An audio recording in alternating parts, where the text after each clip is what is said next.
एक टुनपुर नाम का राज्य था। वहाँ राजा इंद्रसेन राज करता था। उसकी एक रानी थी जिसका नाम रानी भानुमति था। राजा इंद्रसेन और भानुमति को बड़े वर्षों बाद एक बेटी हुई थी। देखिए महारानी, हमें कितनी प्यारी बेटी हुई है। आज से हम इसे राजकुमारी इंदुमती कहेंगे। राजकुमारी बचपन से होशियार थी।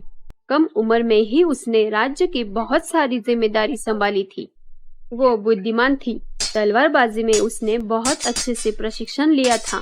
एक लड़की होने के बावजूद राज्य को बड़े अच्छे तरह से संभाला था। राजकुमारी अपने पिता के साथ प्रजा की समस्या सुलझाती थी। राज्य के सभी लोग राजकुमारी से बहुत प्यार करते थे। एक दिन महल में संदेशा आया। महाराज, राज्य के कुछ लोग आपसे मिलना चाहते हैं। प्रणाम महाराज। क्या हुआ, आज आप सब लोग यहाँ? हाँ पिताजी, मैं भी वही सोच रही हूँ। क्या हुआ, आप सब इतने परेशान क्यों दिख रहे हैं? राजकुमारी, राज्य में भयानक बीमारी फैली हुई है। लोग बीमार हो रहे हैं। बच्चों और बूढ़ों का तो बहुत ही बुरा हाल है। क्या प्रधान जी, ये मैं क्या सुन रहा हूँ? आपने कुछ बताया नहीं हमें? जी महाराज, मैं आपको बता नहीं आ रहा था। ठीक है, छोड़ो, हमें कुछ करना पड़ेगा, वरना ये बीमारी हमारी प्रजा को खा जाएगी। प्रजा की बात सुनकर राजकुमारी राज्य का हाल देखने जाती है।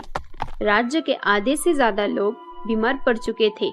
उनमें बूढ़े और छोटे बच्चों की संख्या ज्यादा थी। राजकुमारी परेशान थी। बीमारी का इलाज किसी के पास नहीं था। क्या करूं? पिताजी तो प्रयास कर ही रहे हैं। मुझे भी कुछ करना पड़ेगा, पर मैं क्या करूं? तभी उसे याद आता है, जंगल में एक साधु बाबा है जो उसकी मदद कर सकते हैं। बाबा ने इससे पहले भी राजकुमारी की बहुत बार सहायता की थी। अगले दिन सुबह राजकुमारी जंगल में बाबा से मिलने जाती है।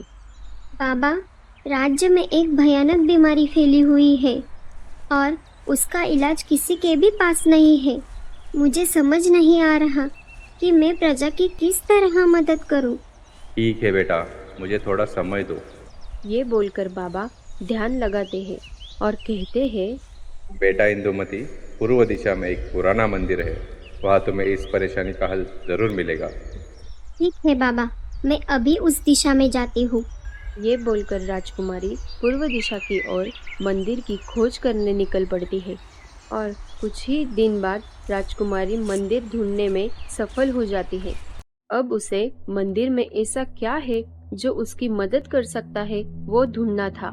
राजकुमारी के बहुत ढूंढने के बाद भी उसे कुछ नहीं मिलता। तब राजकुमारी भगवान से प्रार्थना करती है, हे भगवान, मेरी सहायता कीजिए। मुझे मेरी प्रजा को इस बीमारी से बचाना है। कुछ तो रास्ता दिखाइए। और तभी राजकुमारी पर एक रोशनी पड़ती है। राजकुमारी रोशनी की ओर बढ़ती है तो वो देखती है कि वहाँ एक आईना था। ये तो आईना है, ये मेरी क्या मदद करेगा? तभी आईने से एक आवाज आई, कैसी हो राजकुमारी, तुम इस मंदिर में क्या कर रही हो? राजकुमारी चौंक गई और बोली, क्या तुम बोल सकते हो? हाँ, मैं बोल सकती हूँ। मैं एक जादुई आईना हूँ। तुम अपने लिए कुछ भी मांग सकती हो। जादुई? क्या तुम सच में जादुई आईना हो? हाँ, तुम मांग के तो देखो। मैं तुम्हें जो कुछ भी चाहिए वो मैं तुम्हें दूंगी। मेरे पास तो सब कुछ है। अच्छे माता पिता, एक बड़ा सा राज्य और राज्य की प्रजा, वो जो मुझे अपने बेटी की तरह मानते हैं, और मैं ही उनके लिए कुछ नहीं कर पा रही हूँ। क्या मतलब? क्या कहना चाहती हो? राज्य में एक बीमारी फैली है। लोग बीमार पड़ रहे हैं और उसका इलाज किसी के भी पास नहीं है, और मैं भी कुछ नहीं कर पा रही। क्या तुम उन सबको ठीक कर सकते हो? क्या तुम्हारे जादू में इतनी शक्तियाँ हैं? क्या सच में तुम अपने लिए कुछ नहीं चाहती, सिर्फ प्रजा को ठीक करना चाहती हो? हाँ, मेरी यही इच्छा है कि वो सब ठीक हो जाए।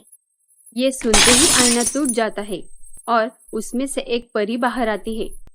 हजारों वर्ष पहले मुझे एक चुड़ैल ने इस आईने में कैद करके रखा था। तुम्हारे नेकी के वजह से मैं मुक्त हुई हूँ। राजकुमारी, मैं तुम्हारी क्या मदद कर सकती हूँ? बताओ। मेरा राज्य संकट में है। प्रजा बीमारी से तड़प रही है।